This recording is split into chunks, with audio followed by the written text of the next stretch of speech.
have different learning abilities. So when they have different learning abilities, pick them as they are, spend time with them, and then guide them accordingly. Teachers, sometimes because of the overwhelming numbers of these students, we might not be able to, sometimes we are not able to give individualized attention. But I know you as a parent, you must have realized that my child is good in this, my child is not good in this other thing. So that from there, when you understand their learning disabilities and their learning differences, then you'll be able to act and guide them accordingly. They're good. They're students who are very good in reading books, and they can read the book and they can answer the questions accordingly. But there are others who will not even have the ability to read a whole sentence. There are some students who just read one word. In such a case, such a student will not be able to comprehend whatever they are reading. And then even the retention will be very low. So once you understand your student from that perspective, so that you know that I'm dealing with a fast learner kid. I'm dealing with a kid who has spelling mistakes. I'm dealing with a kid who cannot comprehend things.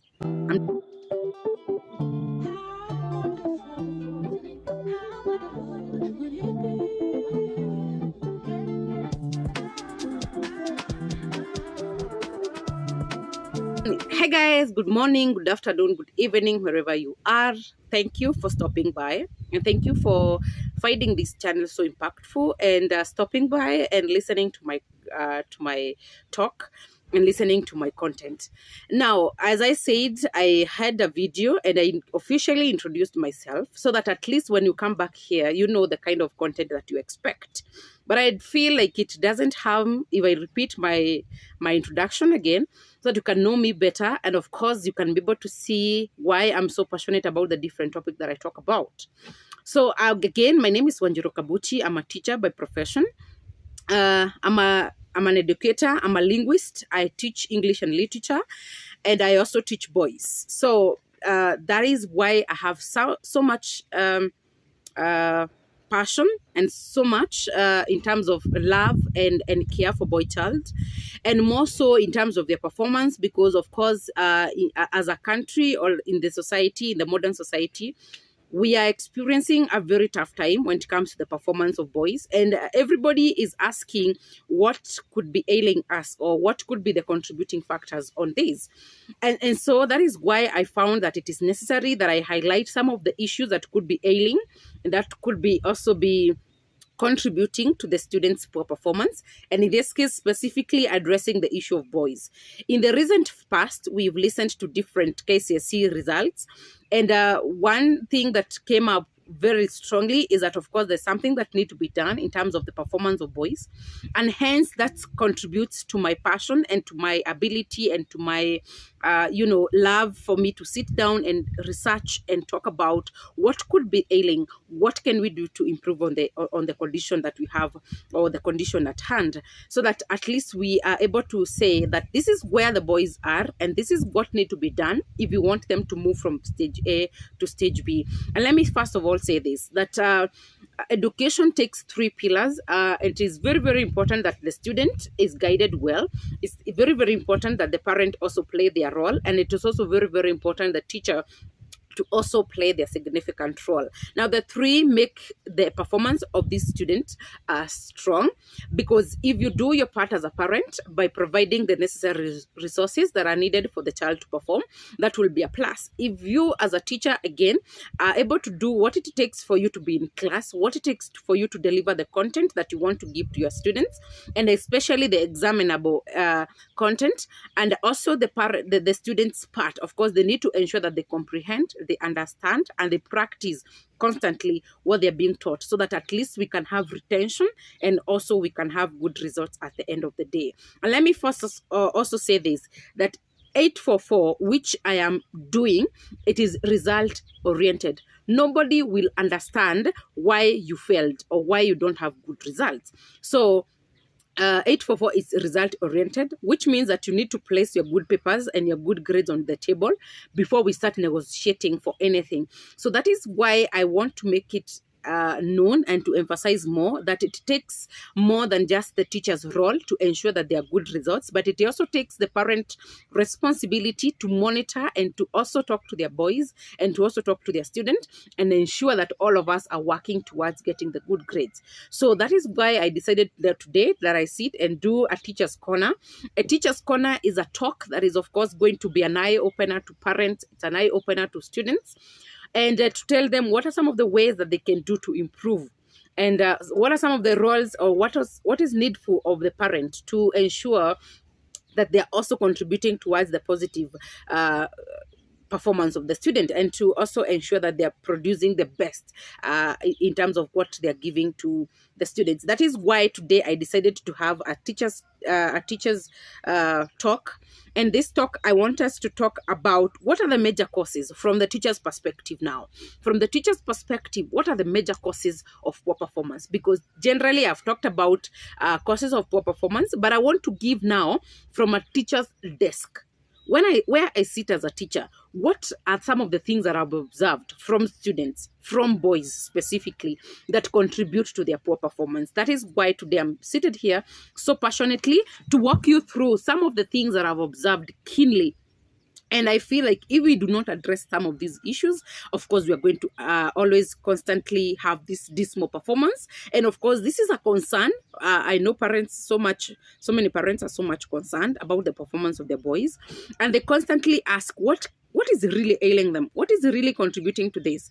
I'm really doing my part. I'm really working very hard. I'm really investing resources to this boy. And why then does he give me only the poor results? So that is why I decided to do my research, to come and sit down and to talk to you as a parent, to talk to you from a teacher's perspective. What are some of the major contributors towards the poor performance of boys? And of course, what are some of the ways that we can do, both of us, that is the teacher and also the parent, so that at least we can improve the performance of the students, and especially for boys. And I say again, and I will repeat this, that boys need to perform because of the bar of the high expectations that the society has put on them. We know that boys are supposed to be providers. Boys are supposed to be strong pillars. And so you are not just investing in them, but also you're investing in them so that at least in future they can be independent individuals. So you have a lot. And of course, we have a lot to do. Both the teacher and also the parent. And that is why I decided that today, let me just sit down and highlight some of the major things that I've observed as a teacher that is really jeopardizing the performance of the students, and what are some of the things that I can recommend that you do, or even the students themselves to do, that at least they can improve on their performance. That is the topic for today. Welcome. One of the major contributors to poor performance among the students is lack of motivation. Lack of motivation is one of the major contributors that make the students not to perform at all, make the student to perform poorly, and they also make the student not to perform at all. One is because we all want to be appreciated. We all want to be told that we are doing the right thing. So if the students are working very hard and you as a parent are not recognizing their effort, and you're always bashing them, you're always telling them how bad they are not doing good, and you're telling them and constantly reminding them of how their other siblings are doing better than them. And I know the parents, you're good at that. You're good at comparing your child A to child B to child C. To me, that is not the right way to approach things, because kids are unique in their own arena. There's a student who is, or there's a child, or there's one of a child who is very bright in maths. There's also another child that is very bright in sciences, and there's also another child who is bright in humanities. So I don't feel like that comparison is good. But as parents, we tend to do that. We tend to always compare them. We tend to always compare them with their older brothers, with their younger siblings, and all that.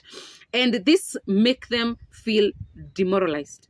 Some of them feel demotivated to even work hard, because they always know that my sibling, my other sister who works very hard and she's producing the good grades, I will always be reminded about her. So that is one of the major things that contributes to their poor performance.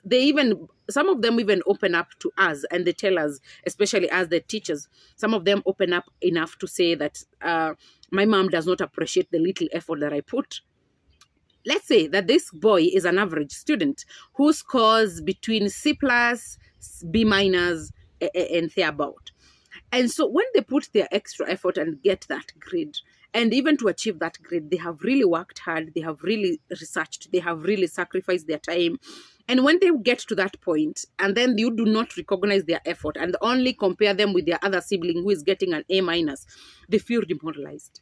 So lack of motivation from the parents' perspective, and you always comparing them with other siblings, with other brothers, with other sisters, they feel demotivated. So it's always good, you as a parent, to understand them, to understand your boy, to understand what are they good at. Are they good in maths? Are they good in sciences? Are they struggling in other subjects? And so that you can guide them depending on their potential. You can guide them according to their ability, so that you do not condemn them, you do not bash them 100%, but you offer a listening ear where they can listen. When you listen, where you will listen to their cases, and you will listen to their concerns, why they are not performing as per your expectations, or why are they not performing as much as their siblings.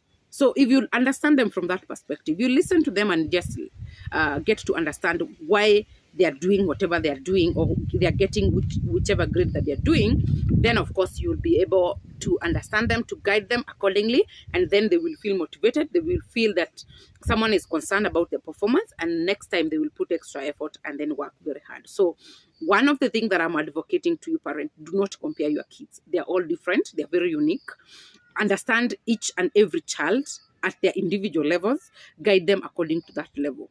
Guide them individually, encourage them individually, but do not kill them morale by just comparing them with their other siblings. The next thing that, of course, I have observed as a teacher that contribute also to the poor performance among the student is a different learning disabilities. I know nobody wants to hear this. Nobody wants to be told that your child is suffering from this dyslexia. Your child is suffering from, comprehension disorder and all that. But students have different learning disabilities. Some students do not comprehend, cannot be able to read a text, comprehend it, and then answer the questions. There are others who cannot be able to solve a mathematic question. And student and parent, you really do not even understand that these are learning disabilities. There are students who are very good in sciences. There are other students who are very good in literature. So students have different learning abilities. So when they have different learning abilities, pick them as they are, spend time with them, and then guide them accordingly. Teachers, sometimes because of the overwhelming numbers of these students, we might not be able to, sometimes we are not able to give individualized attention. But I know you as a parent, you must have realized that my child is good in this. My child is not good in this other thing. So that from there, when you understand their learning disabilities and their learning differences, then you'll be able to act and guide them accordingly. They're good. They're students who are very good in reading books, and they can read the book and they can answer the questions accordingly. But there are others who will not even have the ability to read a whole sentence. There are some students who just read one word. In such a case, such a student will not be able to comprehend whatever they are reading. And then even the retention will be very low. So once you understand your student from that perspective, so that you know that I'm dealing with a fast learner kid. I'm dealing with a kid who has spelling mistakes. I'm dealing with a kid who cannot comprehend things. I'm dealing with a kid who cannot be able to solve mathematics. So then from there, then you can guide them accordingly. So understand your kids. Understand your son or your daughter learning ability, so that from there, you can be able to guide them well. So students or boys or girls, they have different learning abilities. And you need to make sure that you sit down and understand them.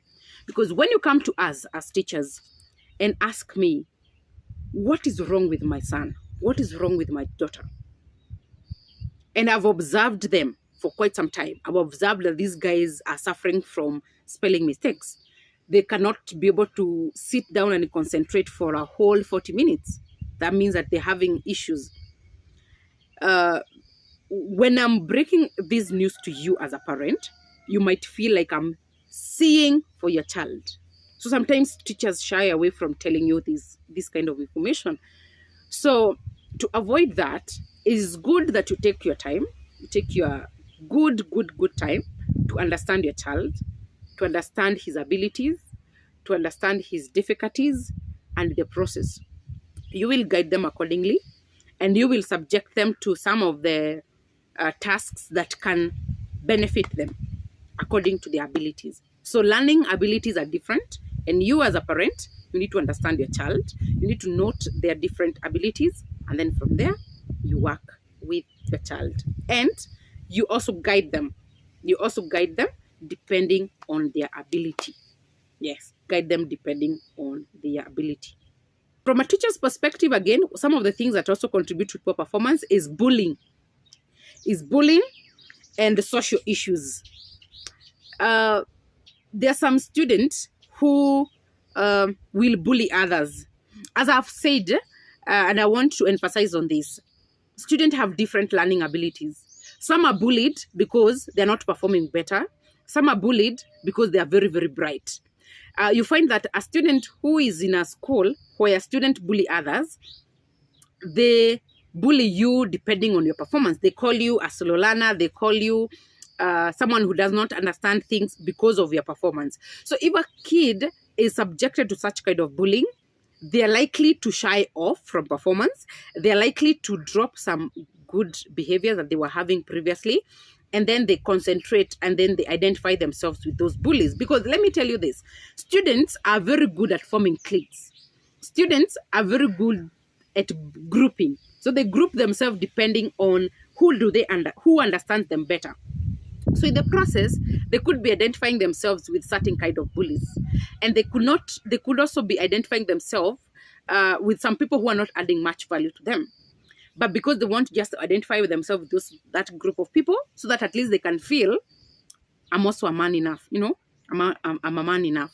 So when your child is bullied, depending on their ability, depending on their learning abilities, chances are that is going to affect them. And it's also going to affect their performance. Say, for instance, a student who doesn't do well in maths. Many of them will shy away from going for group discussions. Many of them will shy away of holding discussions that are going to touch on maths. And of course, that one is also going to constantly make them perform poorly. So when these kids are bullied, either by being given negative comments by their peers, giving negative comments by their guardians, by their parents, even unfortunately, even by some of the teachers, they can easily give a very unpleasant comment to a certain student, and that one demoralizes them forever. And then they feel like nobody recognizes me. If my teacher is telling me this, then I don't need to perform, and such kind of stuff. So bullying is one of the things that can really contribute negatively to the performance of the student. So I think it's also good that you open up. You let the boys open up to you. You let them discuss these issues with you, so that you can be able to learn. Is there anybody who is bullying them? Is there anything that is there someone who is mistreating them? And if yes, then how do you address that? Because some of these social issues, when they're not addressed on time, they can have a detrimental effect on the kid performance. So it is good that you have a talk, an open talk with your son, an open talk with your daughter. Let you understand them, and let them know that you have you're such a strong support system that they can trust, that they can talk to, and of course you encourage them accordingly, and then of course they're going to perform better. So if they're bullied in school, if they're being bullied in the community, if they're being bullied by the rest of their siblings, because unfortunately it also happen, it's good that you learn that, and then you guide them accordingly, and let them know that it is okay. It's okay for whatever they're bringing, and then guide them on how they can improve on the same. Yeah, so it is very important that you do that. Another factor that affects student performance is their health issues. Of course, there are students who are either affected by cold, affected by dust, they have different health issues, maybe their stomach. And it is good as a parent, once you understand your child has different health issues, do everything possible to ensure that they are comfortable, that they are healthy, and that, of course, you also let it be known by the school that they could be suffering from certain ailments. Because you have seen a child, kids, when they're in school, a lot is said and a lot is assumed. So chances are that you have not disclosed that your son or your daughter suffers from a certain condition. And so when they go ask for permission to go home or to either go to the hospital, it will be assumed that they are faking it. It will be assumed that they are making it up. So nobody might, chances are that they might not be taken as serious as you would wish that one to be taken. And so that one will affect them, because assume a child is asthmatic, and this child need to have an inhaler, and the teacher is not aware, and the school nurse is not aware, because this is what usually happen, and I've seen it happen. Parent, you are asked to do a medical report before the kid report to school, but you go and corrupt somewhere where you are given a form, and then you fill without even the proper checking, the proper checkups. What will happen?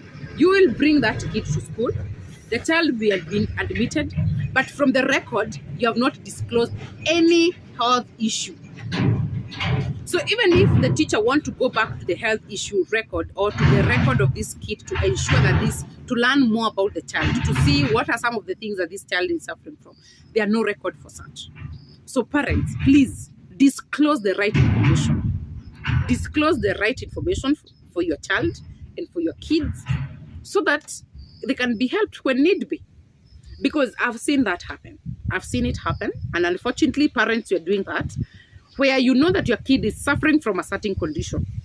But because you think that she'll be discriminated, he'll be discriminated, he will not be admitted in that school when you disclose that condition, then you hide it. And then when they're left in school, things becomes worse.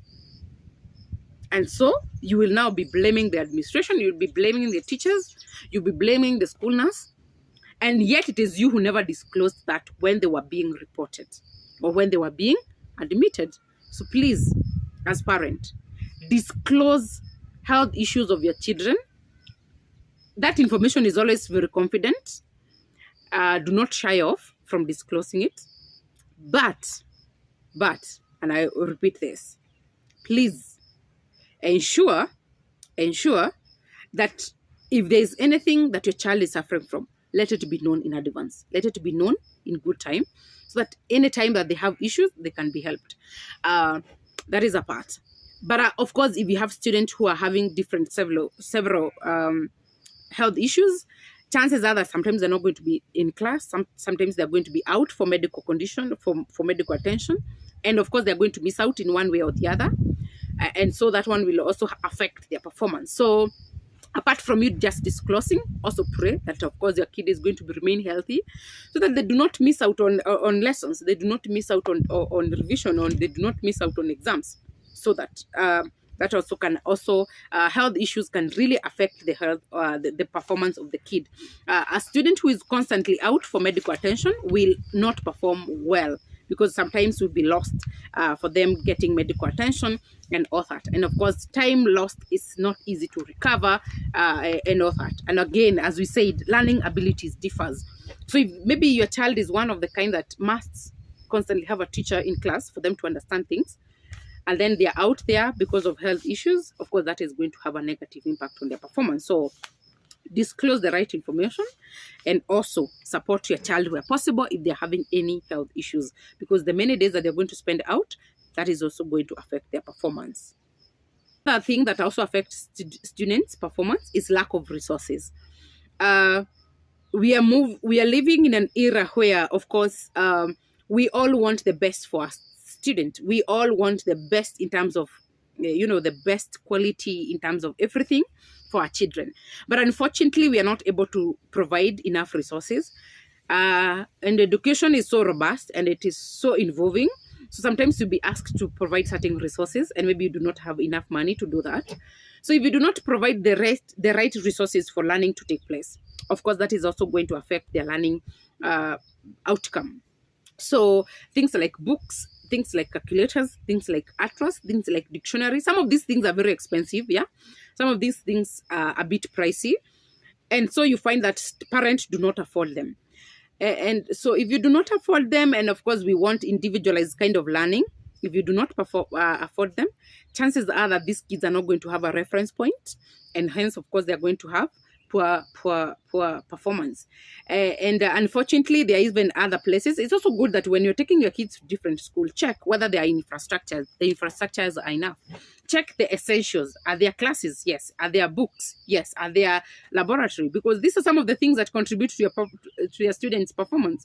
So don't just take a kid to school just for the sake of being in school. Ensure that the school that you are taking your kids to has these facilities, have these resources. Are there teachers? Are there teachers enough? Do you have teachers for all the subjects?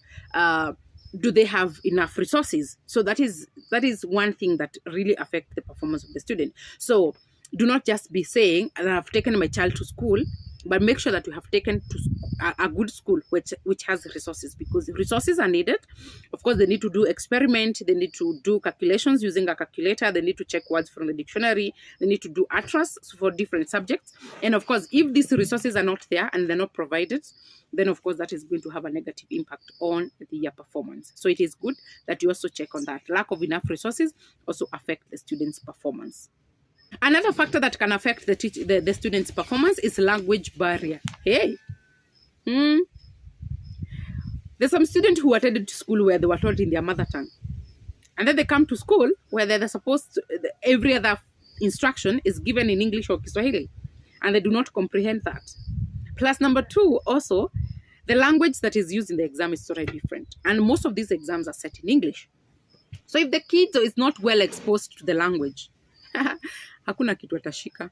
They're not going to understand anything. So language barrier, it can either be where a student is highly affected by their first language, or then even when they are subjected to some teachings that are taught not only in English but also in other subjects, in other languages, it's also going to affect them. So language barrier can hinder a student from comprehending what they're being taught, and of course it's also going to affect their performance. So foundation of this kid is very, very important. Ensure you as a parent, when you're taking your kids on, when you're choosing, especially the first 6 years of your child of your child education life, choose a place where language is not going to be the mother tongue. It is not going to be, if it is a Kikuyu, it's not going to be taught in Kikuyu. So it is going to expose this child to English. It's also going to expose this child in Kiswahili, because those basically are the languages for 844. And so if the kid is not exposed to those two languages at an early age, chances are that they're not going to comprehend what is going to be taught. So you as a parent, you have a role to play, and to ensure that you take your kids to better facilities, and facilities that are going to be credible, and facilities that are going to add value to your kid, so that they are able to learn these languages at an early age, so that when they go to school, they can be able to perform and do better. Yeah, so language barrier is another big thing that affects the students' performance, and you need to make sure that you as a parent also contribute to their better performance by ensuring that you take them to the best places and best schools. That is also going to affect them positively when it comes to understanding and comprehending different issues and learning abilities while in school. The next thing that also affects the students' performance is parental environment and home environment. How close are you to your child? That seems a rhetorical question, because you'll say, I'm close to my child. But how close are you to your child? And how is the environment at home? How conducive is that environment at home? Does it allow the student to learn? Does it allow the student to be mentally okay? Does it allow them to be, does it stress them? Is it conducive for them to thrive in? And what is generally your relationship with this child? Because some parents have neglected their duties a lot. They have left, and unfortunately, many parents have left the upbringing or bringing up of a child in the hands of nannies, in the hands of grandmothers and grandfathers. I'm not saying it's bad, it's not. But you as a parent also have a big role to play. So what is your contribution? What is your role? How close are you with the child? How often do you talk with the child? How often do you discuss with them some of these issues? Because if you don't, they're going to get information from the wrong people. And this information that they're likely to get from the wrong people is likely to mislead them. So that is why I'm asking, how close are you with the child? And from a teacher's perspective, I've seen parents neglecting their duties and parents abandoning their children. And that one has constantly contributed to their poor performance. I will give an example. There's a chance, or there's a time that I was speaking to a certain child, and this child was very bitter with the parent. The child was saying that my mom does not even have time for me. My mom doesn't listen to me. My dad doesn't create time for me. So you see, most of the things that these guys want is just a listening ear. It's just someone who will understand them. It's just someone who will tell them that they're gonna make it. It's as simple as that. So you as a parent, if you're not there for these kids, chances are that they're going to get this information from the wrong people, they're going to be misled, and they're going to perform poorly. So make sure that you as a parent, you strive to create a conducive environment at home, which is conducive for you to sit down and talk with your child, which is also very conducive for you to sit down and guide your child, but also be involved, be actively involved in the upbringing of this child. We are living in a busy economy. Busy economy. We all want to chase money. We all want to make money. We all want to have best of our lives. But we cannot have that at the expense of our children, despite what? Why are you working hard? Because of them. Why are you working hard? Because of your children. So they are part and parcel of your success. So if you want to leave a very good legacy as a parent, ensure that you're working very hard, yes, but you're also there for your kids. You're also there for your children. So that at least they can feel, my mom feels me, my mom understands me, my mom listens to me, my mom guides me. My dad is there for me. My dad provides. My dad, It is not just enough to say that I'm providing, because some parents come to school when they are very bitter and saying, "Oh, nimemlipia school fees yote." Yeah, it's enough. You have paid school fees. That is true. That is tick. That is okay. But do listen to this kid. Do listen to their issues. Do listen to what is ailing them. Do you listen to them emotionally? Do you connect with them emotionally? So parents, let's go beyond provision. Let's go beyond paying school fees and leaving the rest to the teacher. Let's have conversations and honest conversation with our children. And let's listen to them. Let's try as much as possible to create time with them. We might not be the best friends to our children, but let's strive to be. They might have disappointed you because maybe you're investing a lot, but they're giving you, the output is not as 100%. But let's try as much as possible, parents, to be close to our children, to guide them, to listen to them, to feel them, and act appropriately. Do not be there to bash them. Do not be there to discourage them. Do not be there to condemn them. Be there to uplift them. Be there to guide them. Be there to listen to them.